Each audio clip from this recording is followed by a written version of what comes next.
औज़ुबिल्लाहिमिनश्शैतानिर्रजीम बिस्मिल्लाहिर्रहमानिर्रहीम। Welcome back to holy lectures. उम्मीद है आप सब ठीक होंगे। आज जो हम चैप्टर नंबर 15 स्टार्ट करने जा रहे हैं, जो कि है environmental chemistry two water. Water के बारे में हम लोग पढ़ेंगे, ठीक है। बहुत इंपॉर्टेंट चैप्टर है। लॉन्ग क्वेश्चन के लिए हम लोग इसको करते हैं, तो आप लोगों ने केयरफुली इसको समझना है। स्टूडेंट्स, सबसे पहले हम इसके इंट्रोडक्शन की तरफ चलते हैं कि वाटर क्या क्या है, क्यों ज़रूरी है, ठीक है। Water is essential to all form of life. Water जितनी भी लाइफ है उन सब के लिए बहुत ज़्यादा इंपॉर्टेंट है। It is extremely important in our world. The reality is that the lives of all the creatures of the earth depend on water. About 71.5% of the earth surface consist of water. जी, तो ये क्या कह रहे हैं कि water जो है, जितनी भी लाइफ्स हैं, ठीक है, दुनिया में अर्थ में जितने भी जानदार रहते हैं उन सब के लिए पानी बहुत ज़्यादा ज़रूरी है, ख्वाह वो जानवर हों, पौधे हों या फिर इंसान हो, ठीक है।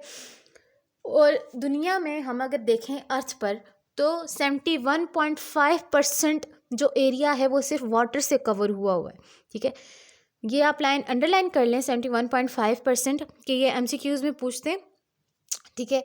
उसके बाद है कि द ह्यूमन बॉडी के अंदर अप्रॉक्सीमेटली जो है हमारे पास 75% वाटर होता है, ठीक है।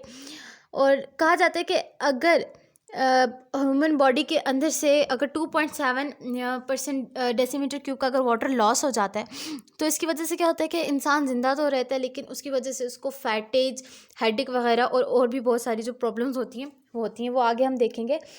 It is evidently clear that the water is one of the prime element responsible for life on earth. कह रहे हैं कि सबसे इम्पॉर्टेंट एलिमेंट जो है ज़िंदगी का, ठीक है, वो क्या है, वाटर है। An average adult body contain 42 decimetre cube of water. कह रहे हैं कि हर जो एडल्ट है, ठीक है, तो उसमें क्या होता है कि 42 डेसीमीटर क्यूब ऑफ वाटर मौजूद होता है, ठीक है। अगर हम दूसरी तरह देखें तो उसमें से 75% वाटर हमारे पास मौजूद होता है। परसेंटेज में करेंगे तो 75% है। अगर डेसीमीटर क्यूब में पूछेंगे तो 42 डेसीमीटर क्यूब टोटल है। तो ये भी आप अंडरलाइन कर लें, ठीक है। ये पूछते होते हैं, कंफ्यूज नहीं होना। डेसीमीटर क्यूब में 42 है और 75% के हिसाब से जब पूछेंगे तो वो 75 आएगा। कहते हैं कि अगर 2.7% डेसीमीटर क्यूब हमारे बॉडी से अगर पानी लॉस हो जाता है तो हम लोग सर्वाइव कर लेते हैं, लेकिन क्या हो जाता है, डिहाइड्रेशन से हम लोग को सफ़र करना पड़ता है, जिसकी वजह से फैटेज हो जाता है, नर्वसनेस, डिजनेस, वीकनेस और हेडेक होता है। और ये सारी प्रॉब्लम्स की वजह से हमें क्या हो जाता है, पैथोलॉजी हो जाती है। पैथोलॉजी का मतलब होता है वो बीमारी होती है ना, कि जिसमें आपको बहुत सारी बीमारी होती है, जैसे कि इसमें आपको हेडेक भी होता है, वीकनेस, नर्वसनेस, फैटेज, इरिएबिलिटी, ये सारी बीमारियाँ होती हैं, ठीक है। तो इंट्रोडक्शन हमने देख लिया, अब हम अपने मेन टॉपिक की तरफ चलते हैं, ठीक है। फर्स्ट टॉपिक जो है हमारा वो है वाटर डिस्ट्रीब्यूशन। वाटर डिस्ट्रीब्यूशन क्या है? Water exist in nature as a solid, liquid and gas. हमने देखा कि वाटर हमारे नेचर में सॉलिड, लिक्विड और गैस तीनों फॉर्म में मौजूद है, और 75% ऑफ अर्थ सरफेस में हमारे पास क्या है, वाटर है। It is present in a solid ice, snow. हमारे पास जो ग्लेशियर्स होते हैं, ठीक है, वो ऐसे बाहर जिन पे साल साल बर्फ़ रहती है, तो आइस, स्नो उस फॉर्म में, सॉलिड फॉर्म में होता है। Liquid water in lakes, rivers और सी में होता है, और वेपर्स की फॉर्म में हमारे पास एयर में मौजूद होता है। अब क्या कहते हैं कि एनिमल्स और वेजिटेबल्स में क्या होता है कि वाटर होता है। Human body also contain 70% and A plant contain 50 to 70%। या आप अंडरलाइन कर लें कि ह्यूमन बॉडी का पहले भी बताया था, ठीक है, कंटेन एज मच एज, ठीक है, जितना ज़्यादा ले सकते हैं, 70% और 75%, अप्रॉक्सीमेटली मतलब 75% तक ले सकती है। तो मतलब कि 70 भी आता है, ठीक है, 70%, 75% दोनों, ठीक है। और प्लांट का कहेंगे तो 50 और 70 के दरमियान में। It is estimated that about 97% of all the water in all oceans and 3% of all the earth water is fresh water. कहा जाता है कि जो 97% वाटर है हमारे पास, ठीक है, ओशन में, और 3% वाटर जो हमारे पास अर्थ वाटर है वो क्या है, हमारे पास फ्रेश वाटर है। The pie chart shows that over 99 of all the water, ocean, seas, ice, most saline water and atmospheric water is not available for of or use. Water usable by human is only about a 1%, ठीक है। कहते हैं कि 97 of all the ocean में जो 97% है वो हमारे पास क्या होता है, फ्रेश वाटर मौजूद है, ठीक है। इसके बाद कहते हैं कि 99% वाटर हमारे पास ओशंस में और सीज़ में ऐसा होता है जो कि क्या होता है, नमकीन पानी होता है, ठीक है। अगर आप इस पूरी बात को आप ऐसे ले लें कि अगर आप टोटल एस्टिमेट करें 100% वाटर में से सिर्फ 99% वाटर ऐसा है जो कि नमकीन पानी है, तो 1% वाटर ऐसा है जो कि इंसान क्या करते हैं, इस्तेमाल करते हैं।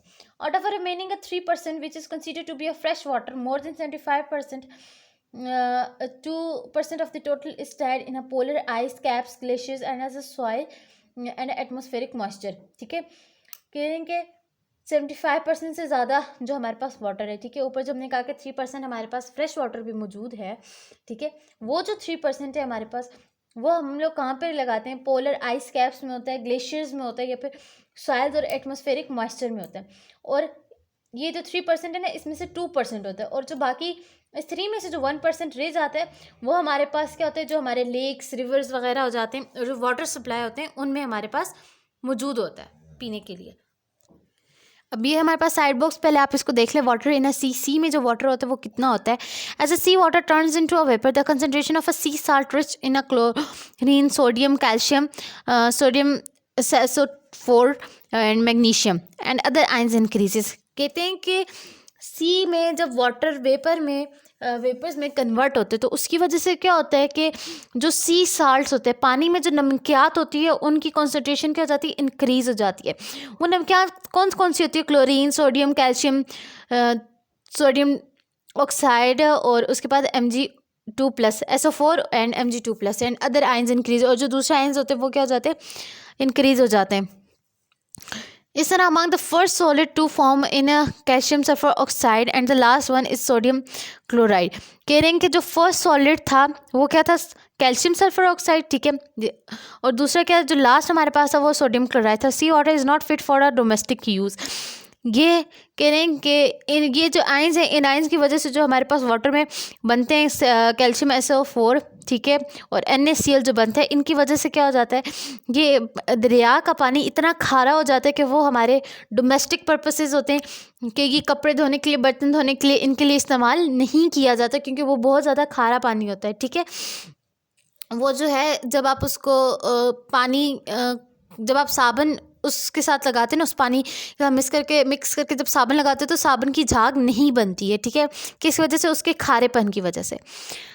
इसकी जो फिज़िकल प्रॉपर्टीज़ है वो हम नेक्स्ट लेक्चर में पढ़ेंगे, और केमिकल प्रॉपर्टीज़ भी इसकी हम नेक्स्ट लेक्चर में पढ़ेंगे। आज तक के लिए इतना काफ़ी है। उम्मीद है आप लोगों को अच्छा समझ आया होगा। नेक्स्ट लेक्चर में मिलेंगे, तब तक के लिए अल्लाह हाफिज़।